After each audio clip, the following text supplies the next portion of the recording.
Star Wars has some weird alien designs. Some are charmingly weird, while others are just weird.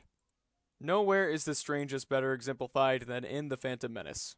The original and sequel trilogy created a consistent feel for their wacky creatures by use of physical puppets and costumes whenever possible. But the prequel trilogy, and The Phantom Menace in particular, had CGI. For every successful CGI character like Watto, you have a Zinbead. The Boonta Eve Podrace is a microcosm of these odd designs. Some work well enough, while others deserve to be flogged in the town square. These are my objective opinions on which of these 18 racers is the best and which is the worst. And if you disagree, you're most likely wrong. Number 1. Rots Tyrell. Already a choice out of left field, but Rots is the best because he is just a guy trying to do his best. He doesn't get very far in the race, but he's doing it for his family. And his story is a tragedy. His family showed up to cheer him on for supporting them in such a dangerous sport. And then he dies. And they watch on screen as their father and husband dies. Rots Tyrell deserves to be remembered. And make sure to donate to the Tyrell family's GoFundMe. Number 2. Anakin Skywalker. I mean, he's a human. Humans look kinda normal. The only reason he's not higher is because he had nothing tragic ever happen to him. I mean, come on, he was the winner. The only thing in life that matters is winning. Let someone else have the number 1 spot for a change. Number 3. Gazgano. He has 4 arms. 4-armed characters are always the coolest. And maybe it's nostalgia for one of the first LEGO Star Wars aliens. Number 4. Ben Quadraneros. I just respect this dude. For one, his design kinda works. And for two, after being the laughingstock of the Boonta Eve pod race, he not only continued pod racing, but became so popular that he became a headliner against Zabulba during the Clone Wars. If that's not dedication and determination, I don't know what is. Number 5. Zabulba. He may be a liar and a crook, but he looks really cool. And as we saw that he's still a headliner, I guess he hasn't been doing too bad since losing the pod race. Number 6. Mars Guo. Is it Guo or Guo? I'm not totally sure it matters, but this guy just looks like a Star Wars alien. I'll give that to him. Number 7. Dud Bolt. Dud Bolt's a pretty classic Star Wars look too.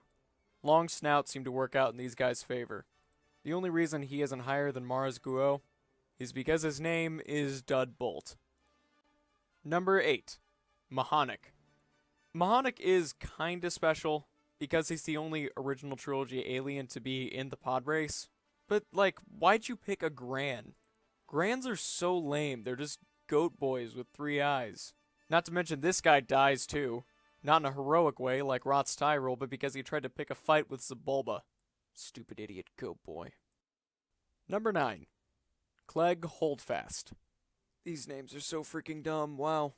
I'm not a huge fan of Clegg's look, but I am a fan of his personality. This was the guy that was so prim and proper during the announcement time.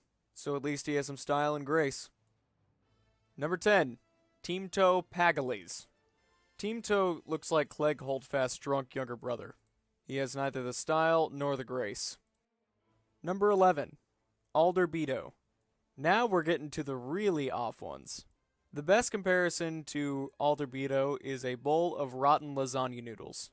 And there is no nostalgia for his minifigure, because it is a steaming pile of Bantha Pooju. And I'm not a fan of the egg sacks either. Number 12. Odie Mandrill. Odie Mandrill looks like he has not known sleep in 12 years. Maybe the race's winnings will help him get some NyQuil. Number 13. Ark Bumpy Roos. Under no circumstances should you ever have the nickname Bumpy. And this guy just looks like a really bad 70s kaiju from when they were trying to throw anything at the wall to make it stick. I hope Godzilla wipes the floor with you, Bumpy. Number 14. Bull's Roar. There's not really much to Bull's Roar other than the fact that I just don't like him. I know you're not supposed to judge a book by its cover, but this guy just does not look very trustworthy. Like he would run off with my wallet at the first chance he got. Number 15. Neva Key. This rejected gremlin has very few redeeming qualities. I dare you to name a couple. The only one that I could find is that she has the coolest pod racer. Number 16. Wan Sandage. Ew. Number 17. Elon Mack. Okay, what the heck? Why does Elon Mack look like this? Who signed off on this? Who is responsible? Can you even sleep at night knowing you've sent this into the world? I genuinely hate Elon Mack. Number 18. Ebe Endocott. I may hate Elon Mack, but I fear Ebe Endocott. This thing activates my fight or flight response. Is it the glazed over eyes? The hair tentacles? The overpronounced nipples? Just to see if maybe, possibly, a full body image would not be so bad, I looked one up. And no, it was worse. This is my boogeyman. I'm gonna go take a shower. So that was the 18 pod racers ranked from best to worst. I feel like I've done a service today, ranking some of the worst alien designs Star Wars has to offer, but please share your opinions down below. Okay, maybe your different opinions won't be completely wrong, but if you don't have Golden Boy Rots at top, and you don't have Ebe at the bottom, you're wrong.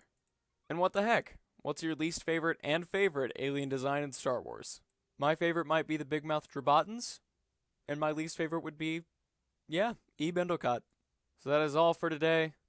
Until next time, later.